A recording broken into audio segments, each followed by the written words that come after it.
Good morning, and welcome to A Better World with Julann and Fran. I'm Julann. And I'm Fran. And this morning we have one of my dearest, oldest friends, Robert Liebowitz, with us, a very talented man. Well, Welcome, Robert. Thank you, and thank you for having me. And can you talk a little bit about what it is that you're doing that's making the world a better place? I've been in the theater for what's today, Sunday. So Sunday, Saturday, Friday, 49 years.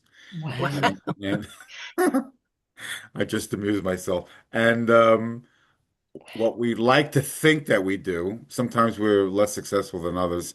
We like to think that in our theater travels, we like to impart some life lesson that drifts out into the audience and that hopefully makes their lives a little bit better, which in turn makes the world a little better place. That's why I think that's why any theater artist does that in the first place.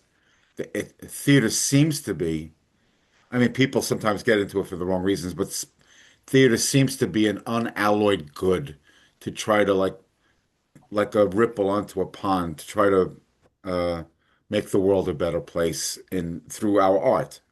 And so that's what I do. So yeah, Very nice. And and you've been involved in pretty much every aspect of theater, haven't you? I mean, I know you're a director, you've been an actor, I you've I written. started out as an actor, like most people do. Was awful at it. Uh, Took a while to learn that I was awful at it. Although I still like to do it once in a while, in the sense of like uh, like uh, running lines from a movie with my brother. So we like do that.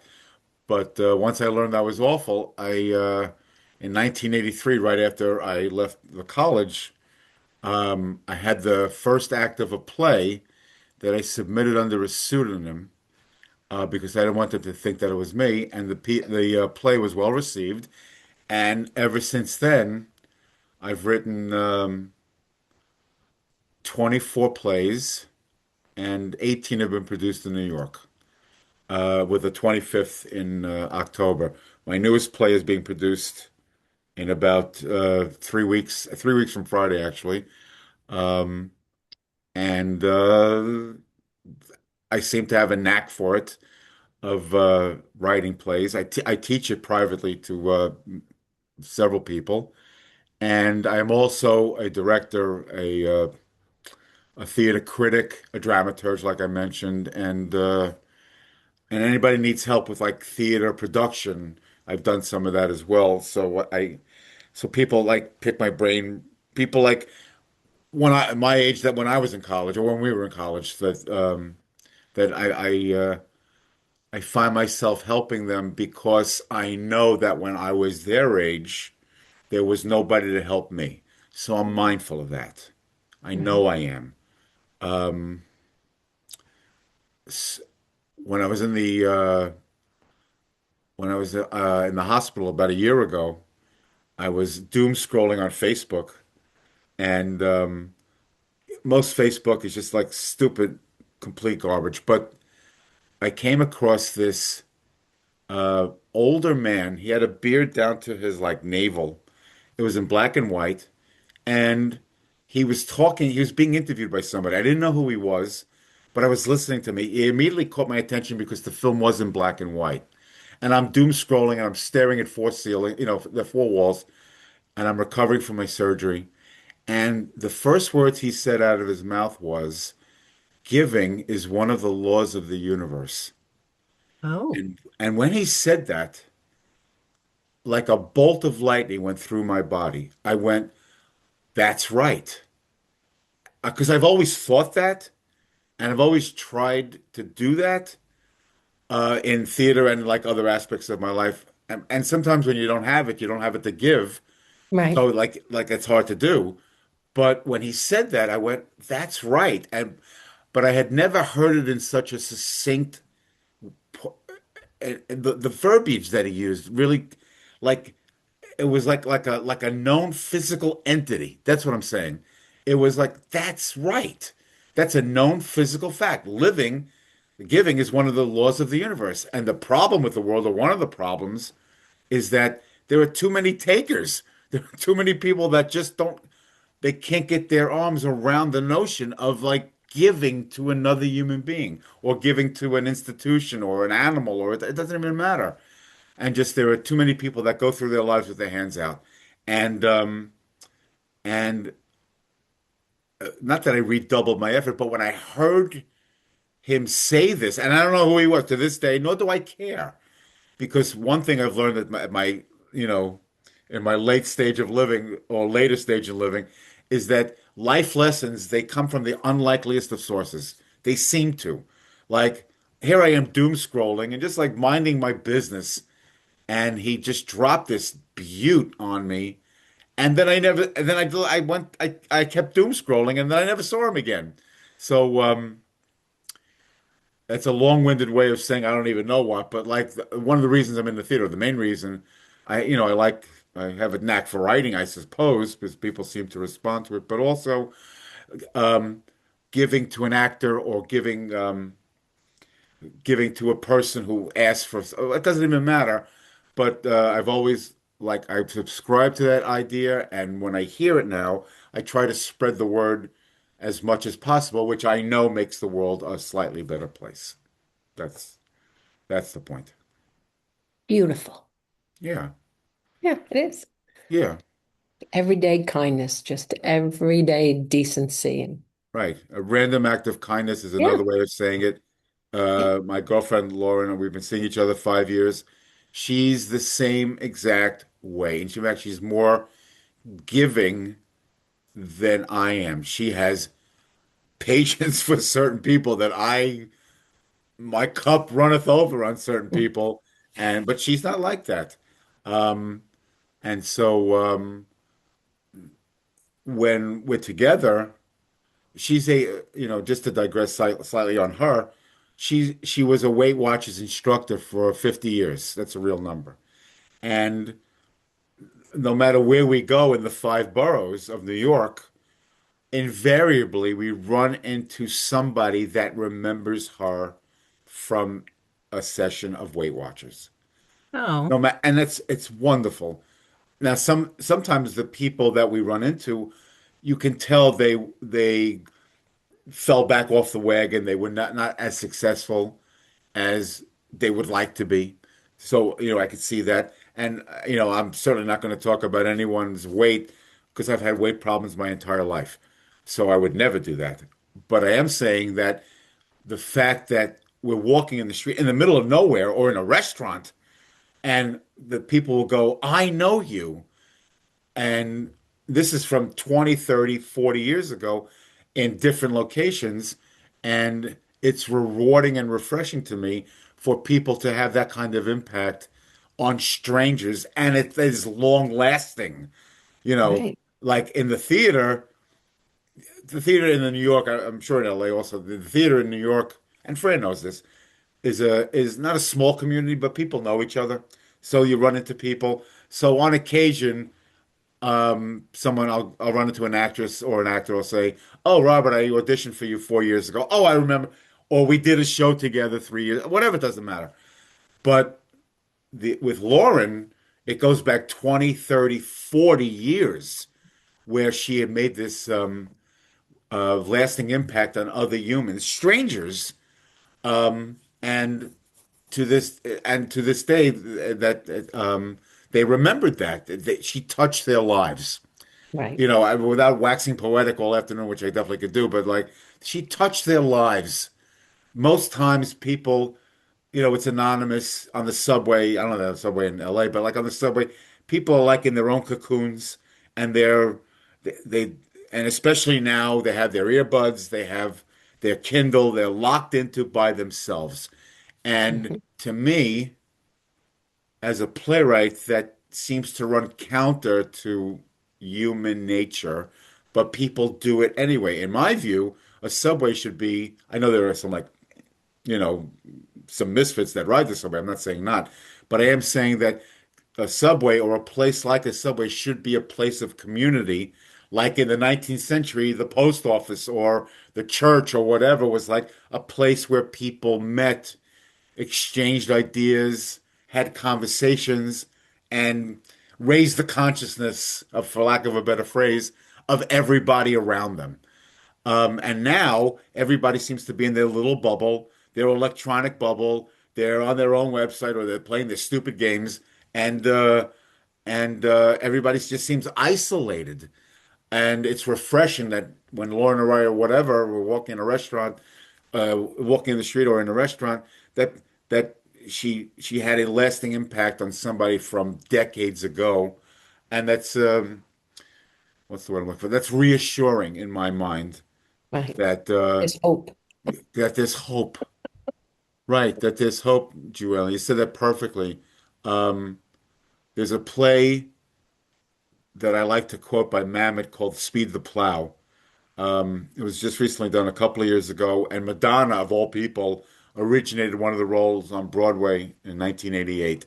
And in the play, I won't bore you with the details of the play, but she gets caught in a lie, and near the end of the play, she starts to say, "I can only hope that," and she gets interrupted by another character who was played by Ron Silver, and Ron Silver's character said, "What does he say?" He says, "Hope, dear, it's what keeps us alive."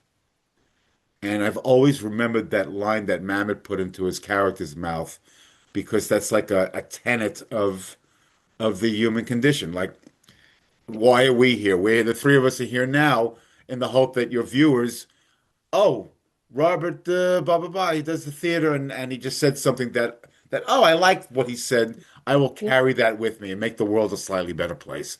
I mean, that's the hope that that will that we will achieve that effect. So hope, right? Yeah. Well said. It's the thing, yeah, it's the thing that keeps us motivated, the thing that makes us want to try to do better. And I think that you being someone in any capacity that you needed when you were younger is one of the most beautiful things, one of the most beautiful gifts that you can give the world. Right. I really do. It's Forward. not something you hear happening a lot, but when people do it, I just really feel like it's important to point out taking what you needed and didn't receive, and instead Right, of becoming a perpetrator of that, turning it around and right. giving It's purpose. easy. The obvious easy thing was to be a perpetrator, or repeat the cycle of like taking or being a perpetual victim. I come from abject poverty. I was poor as a kid, poor as a teenager, poor as adult. I've been poor more times than I care to remember. And the easy thing would be to like take and go through my hand without, oh, well, you have and I don't. Give me. That's easy to do. That's an obvious thing to do. But I've never been like that. I don't know what that's like. I don't know how people do that. I would like, well, I come, I'm given a bad hand. Okay, let me go out and better myself and and be a better whatever. When I grew up, there was a time in my life where I didn't speak to my dad from 15 to about 22, 23 actually. So let's say 16 to 23. So let's say 7 years. I didn't speak to him because he created such hardship on my family. And when I look back, the summer that I got involved in theater is the exact summer that I stopped talking to my dad. And there's no such thing as a coincidence. So I look back and I said, "Oh, that's why that happened. That's how I got into the theater." But then I became a dad. I became married, and then I became a dad. And Fran knows my ex-wife, and we talk to this day. And I became a father, and I was determined. It would have been easy to like follow the pattern of my dad, but I didn't. I said this was wrong. Let me be a better parent to my son than my dad was to me. I'm not a great parent or even a very good one, or I don't even know. And Andrew would be a better judge of it than I am. But I can say with certainty that I'm a better parent to my son than my dad was to me and my brothers. And so if that makes the world a little better place, one day Andrew hopefully will be blessed. that he'll be a parent and he'll be a better parent to to his child, and that's instead of being cyclical, the consciousness is raised somehow, and there's less friction in the world. There's less acrimony. You know what I'm saying to you. So um, yeah, you know, I at 60, when I became 60, I fired many friends who weren't friends, and I realized that they're just takers. I don't want to be around takers. I want to be around people who think like me. You don't have to be as talented as I am. I know that's a little boastful to say. You don't have to be like that, but I am saying that you need to give. You need to you need to think the way I do to be around me. Otherwise, like, get away from me. I have no use for you. I don't want to be around you. And it's hard to navigate. And I tell this to my acting students and my playwriting students, and I tell this to my cast all the time because they're younger than I am. So I want to give them the benefit of my experience. So what I say to them, as you travel and you swim the waters of theater, you need to learn that, and extend by that extend it to life. You need to learn the difference between a dolphin and a shark. And sometimes it's hard to separate the two because they both have fins. So it's easy to confuse one to the other.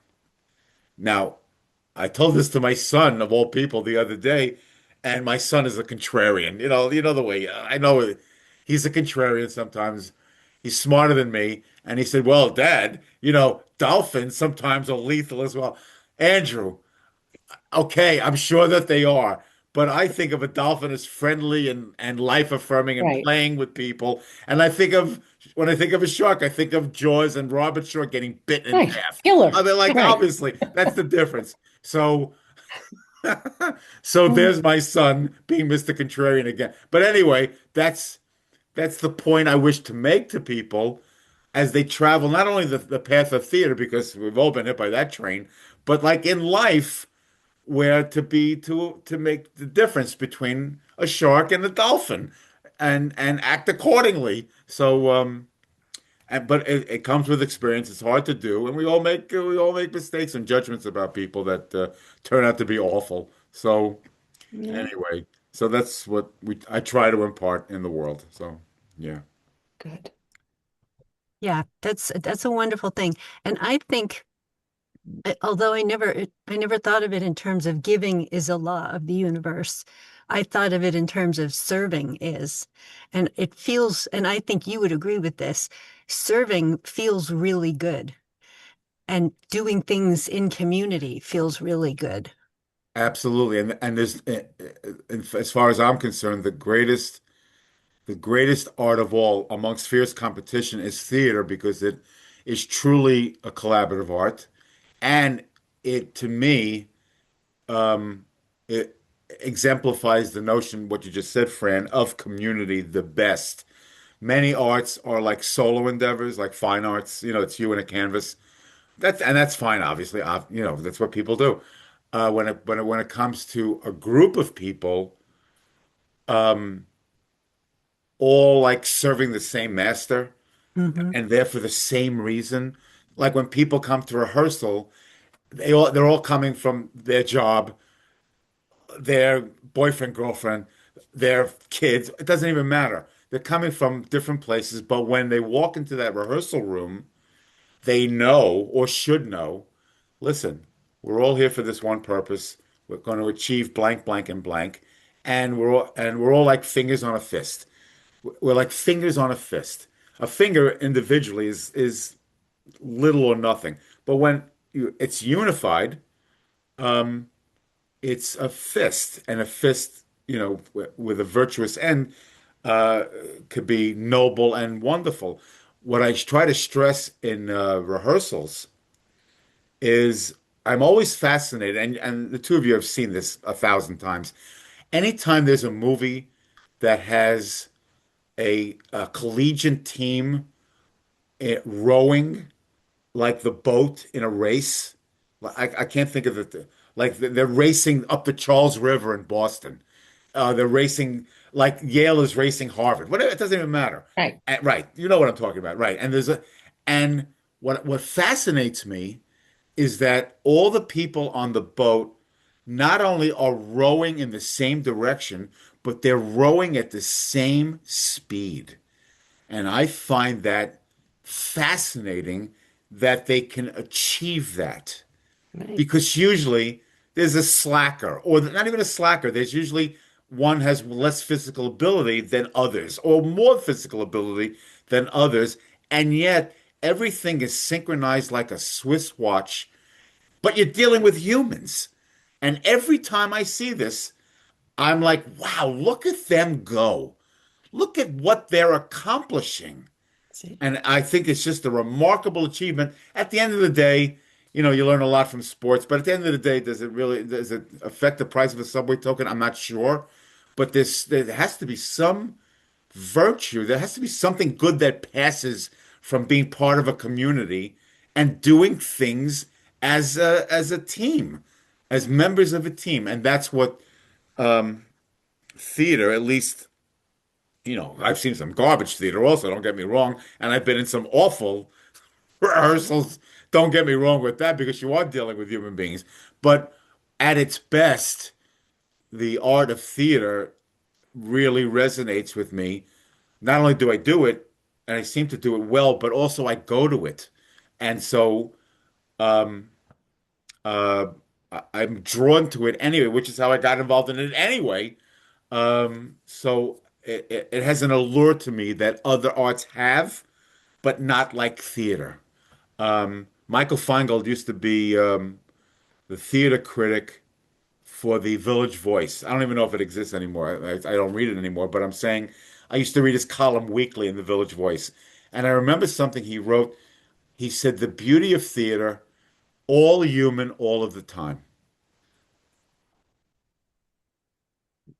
Perfectly said. That I can't say that better. All human, all of the time. I guess that's what I gravitate toward, especially in this age when the culture of the country is awful, or the country of the world seems to be awful.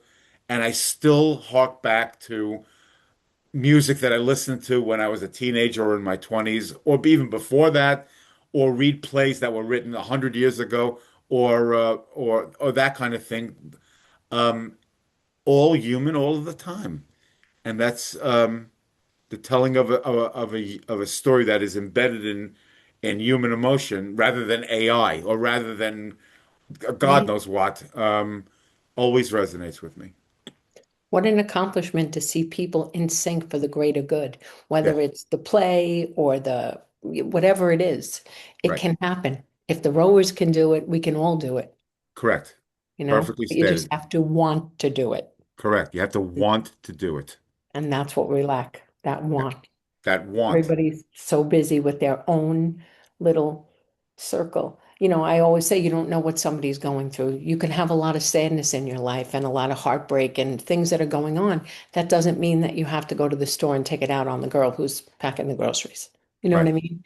You can Yes. rise above it. So be in sync to make the world a better place. Little things can really make a difference. And it seems to be hard to do because I can't speak for other countries because I never left the country, but I've been all over this country. And Americans generally, they don't seem to be very bright, or they the things that they want, you just spoke about want, the things that they want, they don't seem to be that important in the long run. An excellent example is sports. I am I used to love sports, but I had it in its place in my life because I played ball also, but I had it in its proper place. Now it is everywhere, and I am mortified that it is such a prevalent part of society, and other parts of society have fallen by the wayside, like theater, which I've always regarded as important. It seems to be like this fringe thing now. for lots of reasons, but it doesn't, in my view, hold its importance that it once did or that it once should, or even just literature. Um, I look at people on the subway when I'm going to rehearsal or coming home. Most people are on their phones. Most people are playing like these stupid electronic games or pretend golf or whatever they're doing, but they're not advancing the human condition, and they're acting like a, a 9-year old boy or girl with a new toy. And and and that to me contributes to the demise and the decline of this country, among other Society, things. right? But I mean, I can go on about that as well. But de Tocqueville, Alexis, what's his name? Alex de Tocqueville. He was He was a French writer from the mid 19th century, and he visited the country, which was still growing. And he wrote a very famous book, which I can't think of because I'm too old, but he wrote a book that was like required reading in high school. And the thing that I remember him writing was, and this is a Frenchman in like 1830, when the country was still being formed. And he wrote, this is what he wrote. Americans can have anything they want, but they don't seem to want much of anything. And 200 years later, people, Americans, they seem to be the same way. Oh, I go to work. Oh, I go home. What's on Netflix? Oh, will I fool around tonight or not? What will I eat next? All they're concerned with is their physical primal needs. Nobody, there's no concept about this, and there's no concept about like what we're talking about like giving to other people. How can I make the world a little better place by using whatever talent I have? People don't think that. They think, "Oh, should I go to McDonald's or Burger King, or should I go to the bar tonight, or how should I spend the money, or how do I get more money?" Like it's like I know someone um, very well, and all he cared about was the Yankees and the Giants. These are two sports teams for his entire life. And we got into an argument one day about 10 years ago, and I threw that up at this person. And I said to him, on your tombstone, it's going to say, "Here lies blank." Oh, he was a big Giants and Yankees fan. I said, "Is that what you want to do? Is that what you want to be known for being a spectator to a sporting event? Is that all you care about? Are there not other things that need your attention? And something that you're a third party to. You're not playing it and you're not the opponent. You're a third party to this, and you're worried about the Yankees and the Giants. What's wrong with you? When you're 12 or when you're 18, you could be like that. That's expected. You're still going through your formative years. You're attached to teams. I was like that. That's natural. But you can't be that way at 44.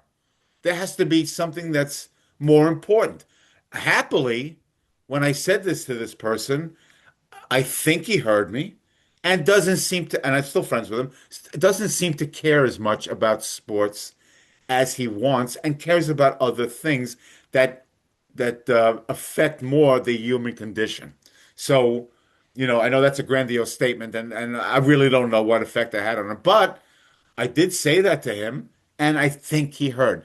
I learned a long time ago, the universe sends you signs all the time. When you're younger, though, you're resistant to listening to him. The universe will send you a sign from the unlikeliest of places, not to do this, not to do this. Think it constantly does that. Only when you're older do you hear the universe like talk to you, and you go, "Oh, that's right. I need to digest that, assimilate that into my soul and spirit, and act accordingly." That's exactly what it is. But it's hard to do because when you're 18 or 22 or 25 or even in your early 30s, you're like, you're walking through like hot spit. You think you know everything and blah, blah, blah, blah, blah. And the universe is sending you signs constantly. Robert, blah, blah, blah, Robert, blah, blah, blah. And you're like, you push it aside because you think you know better. Or you think you're like, you're like hot spit. And then when you get older, you look back and you go, oh, that's what that was. That's, oh, and you have a moment of enlightenment and a moment of epiphany. And you go, oh, I learned it too late, but I learned it and I can, maybe it's not too late and I can apply that idea to kids. At rehearsal now, or the last few rehearsals, I'm at an age, and Fran knows my age, so because we went to school together. So I'm prefacing some remarks with when I was your age, like, and I sound like my grandpa, like, but I'm of an age where I could be a grandpa. So like, it's um, it's a very strange thing, but um, yes, the universe is constantly talking to us, and we just need to determine whether we want to listen or not and act Right. accordingly. And so that's the idea I wanted to say with that. Yeah. Excellent. Yeah, very well said. Thank you, Fran. Now you have a play that's about to open, right? I do. It's a when I wrote a book called One Senior, One Adult 12 years ago in 14. I wrote it, whatever. It was um, a lifetime of my experience going to the movies. I never made a movie. I never was drawn to that kind of art. I know some of my friends do that. Never was my thing. But I've gone to many, many movies. So I wrote a book. And then fast forward to last year, I'm staring at the hospital ceiling. I just had major surgery, and I said out loud, I'm not gonna use a profanity on your podcast, but I said out loud, do I still want to do this blank? Meaning theater, because it while it's provided me not provided a living, don't we're not going to say that, but like you Joy. provided me moments of joy and community. It's also provided me lots of headache and letdown and disappointment and frustration and the rest of it. So I said, do I still want to do this blank? And I answered, yes, I still want to do this. So when I got out of the hospital, March 20th of last year, the first thing I did when I got home, what's the word? I not try, I gleaned from my book, and I said, "Oh, there's a play in this book. Let me see if I could do that." So I did that, and I made a one-man show, something that I would perform. Um, there are very few things that I have talent for, but one of them is I'm a decent storyteller. I know that I am. I could tell a story really well. So, and the French have a word for it. They call it a raconteur. So, I said, you know what? I'll tell my stories of going on stage and my a life lived through the prism of going to the movies, which I think people would find interesting because everybody goes to the movies. Hmm. And then last summer, I said, no, F that. I don't want to do that. I don't want to perform. I'm too old for that. I don't want to do that. Let me see if I could tell this story a different way, where I want to divide it six different ways and let other people tell the story, but through the prism of like a personal journey. So I know what I just said was a bit vague. That there was a movie made about by Bob Dylan about not 2 years ago, but like 10, 12 years ago, but I can't think of his name. And Kate Blanchett acted in it. Maybe you know the movie or you know of the movie. And what the director did, I can't think of the director's name. The director told the story of Bob Dylan, but used six different actors, including a young black boy who was no older than 12, even though the character was of a young adult. And I remember reading about it. I didn't see the movie, but I remember reading about it. And I went, wow, that's a fascinating idea. It would be easy to do a biography about Bob Dylan, finding an actor who looks and sounds like Bob Dylan. We got that. And they just did that 2 years ago. And Yeah. T Timothy, what's his name? Chalamet. Right. He acted Bob Dylan, did it really well. He did. He He did it. did. I think he was nominated. I think he was, and it was an interesting movie, and I watched it. Me too. Right. But 12 years ago, there was another biopic about him using these six different actors. And I went, of the two, to me, for film, I could see the one that was made 2 years ago. I understand that. Timothy has appeal. He's a box office draw. That you have the resources to do this. They Yeah. recreated Newport when he went electric. So He like, worked he right. worked So really, really hard. and it Uh, was really hard, yeah. right? But there was money behind it. The scenes in the motel, that was expensive. Mhm. So that was good. But theater-wise, theater is way more intimate and personal. And I went, that's the better choice for theater. Let me see if I could tell this story through the mouths of six different people who looked nothing like me. Four of my six cast members are women. I'm not a woman, and two of them are black, and I'm definitely not black. And I said, this is theater, though. It's a unifier. It's a thing of community. And if you do it well enough, people will believe it. They don't care when theater audiences go to theater, they engage in what's called, and this is a phrase, I didn't invent this, but this is a phrase that I learned in school, the willing suspension of disbelief. The willing suspension of disbelief. Now, what does that mean? That means that when a theater patron goes to see Hamlet or Oedipus the King, that's a better one because it was just on Broadway. They know in their heart of hearts they're not in 400 BC in Greece. They know that. Only an insane person would think that. They know that they're not in that. But for the 2 hours of the play, they're willing to forego their belief and accept the fact that they're in 400 Athens, BC Athens, for the sake of the play, of the theater going experience. So here in this play, they know I wrote it. They know blah, blah, blah. I've written before. They know who I am. I'll be there every night probably anyway. So, they'll see Rachel saying words that I had written to come out of my mouth. Now, if she does it in a poor fashion, the thing will fall apart. They'll be looking at their watch. They'll be looking at Alico. They'll be looking, where's the bathroom? When do I get out of here? But if she does it with enough conviction and enough passion and enough competence, they will believe it, and I can take my audience wherever I want to go. And they're willing participants. They'll believe that Rachel, who's a woman, oh, but these are Robert's words. They'll say, "Oh, I believe this because I'm receiving the emotion and the passion and the moment-to-moment reality that I would if Rachel was a man. What difference does it make? It doesn't make a difference if you do it well. And Yeah. that's what theater is, in my view, where you can stretch those boundaries that people, designate through life. In theater because it's an art of imagination. It's an art of pretend. It's we're not doing a documentary. We're not even doing a documentary about me, even though the stories are real. It's not a documentary about the travels of Robert Liebowitz. Who cares?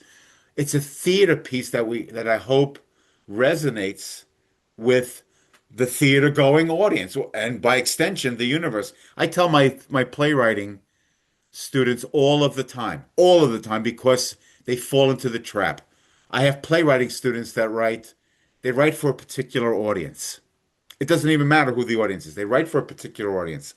I say to them, you cannot do this.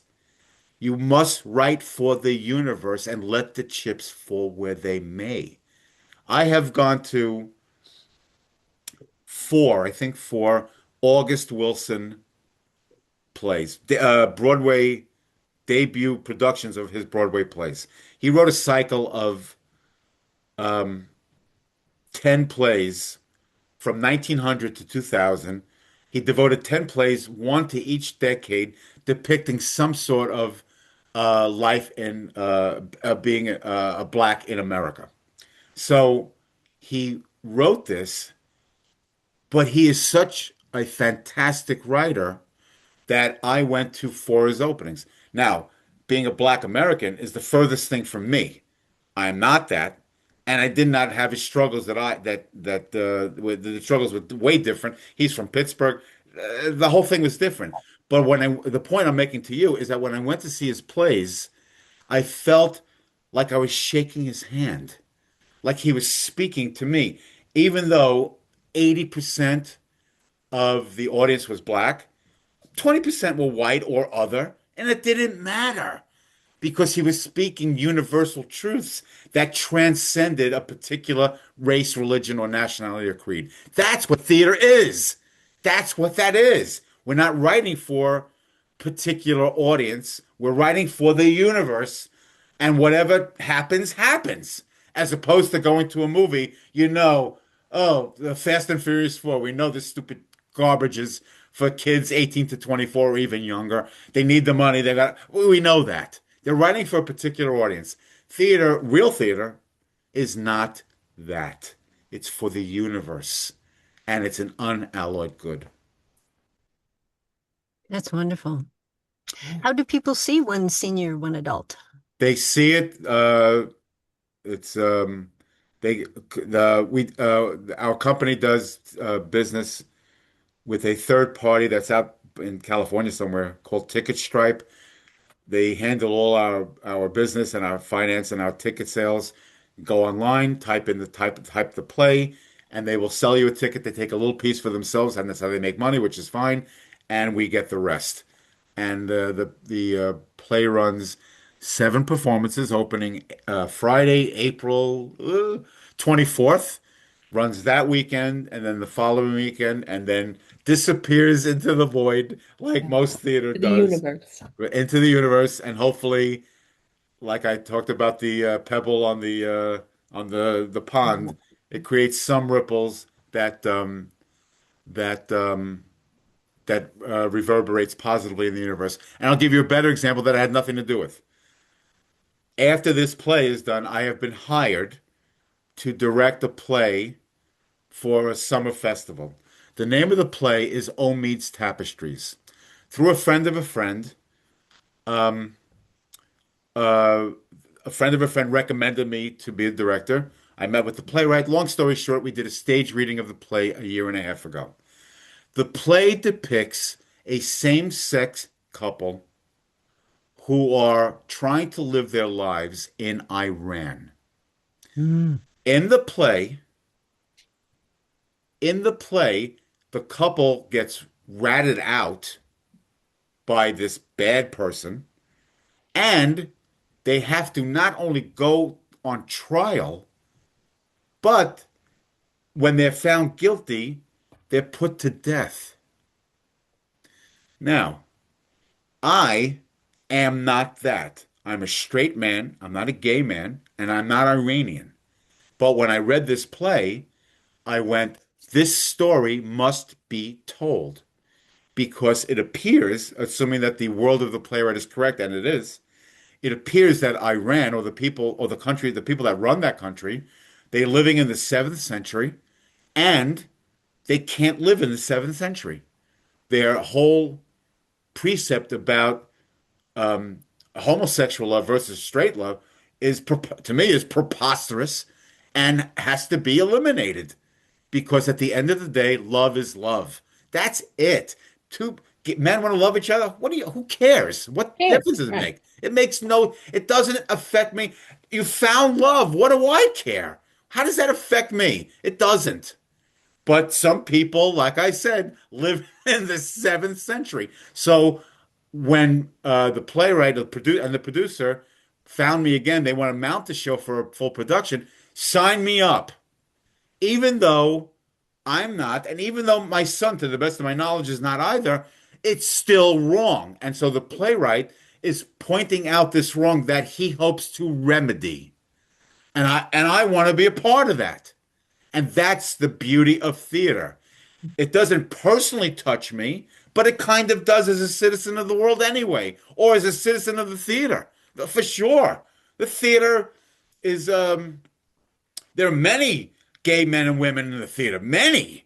And in the theater, everybody is purple. So it doesn't matter in the theater. In the real world, that's a different story. But in the theater, it does not matter. We are all purple. And if I'm able to tell this story about this craziness in Iran that is going on, and 50 years from now, the production is looked at as a watershed moment that things changed. Forget the war, although that's like an added thing anyway. If 50 years from now, that there's a Wikipedia and entry that says, well, Omit's tapestry helped change minds and hearts of the Iranian people, and they didn't make it illegal anymore, and that the play had something to do with that. That would be my proudest moment. That would be wonderful to make the world literally a better place. And so that's a I know I'm writing my play. I know I wrote it, whatever. But the summer production, I'm looking really forward to because first it's strict directing, whatever. I didn't write it, and also it's germane to the times at hand. It's really timely, and even not even talking about the war. I'm talking about the fact that there are still some societies and cultures that they take gay men and throw them off roofs. Yeah. How is this allowed? Yeah, like I can't wrap my arm around that. Nobody can, and it needs to be changed. Obviously, it needs to be changed. Um, so that's the summer project. So that was like it could be regarded like a shameless plug, but really not. I'm just, and I didn't write it, so I'm not really plugging anything. It's just, it's a story that first of all, the play's well written, and it's a story that needs to be told, and it needs to be told now because things in that area, in that country, need to change because it is wrong. So that's Well, thank you that's so why we much for do doing theater. that. Say that Thank again? you. Thank you Yes, so much thank for you. doing that. You're welcome. My pleasure. Yes. It's a beautiful thing that you're doing, and may your message, may the message of that play be heard. May it from your friend, from your mouth to God's ears. Yeah. All we can hope for. There's an old saying: you can lead a horse to water, but you can't make him drink. And as you get older, the axiom has greater weight Yeah. because you can lead a horse to water. That's fairly easy to do, but you can't really make him drink, and that's harder to do. So hopefully, the message gets heard. Yeah. Well, thank you, Robert. Thank you so much for Really. being our Thank you. guest today. You're welcome. Thank you so Very much for nice. having me. I'm in on this Easter day, a day of hope. Talk about hope, Yeah. and hope springs eternal. And it's a good day to talk about this, and hopefully only good things come from this tree. So yeah, Yes. Thank Yes. you. Well, this has been another episode of A Better World with Julann and Fran with our guest, Robert Liebowitz. Thank you for joining us. Please thank like you. and share this video, and please join us again. Thank you. Thank you, Robert. Good luck with You're everything. welcome, and thank you, and good luck to you as well. And these two ladies are wonderful people. They're doing a good thing, so support their channel. Shameless Thank plug you. for the two of you. Thank you.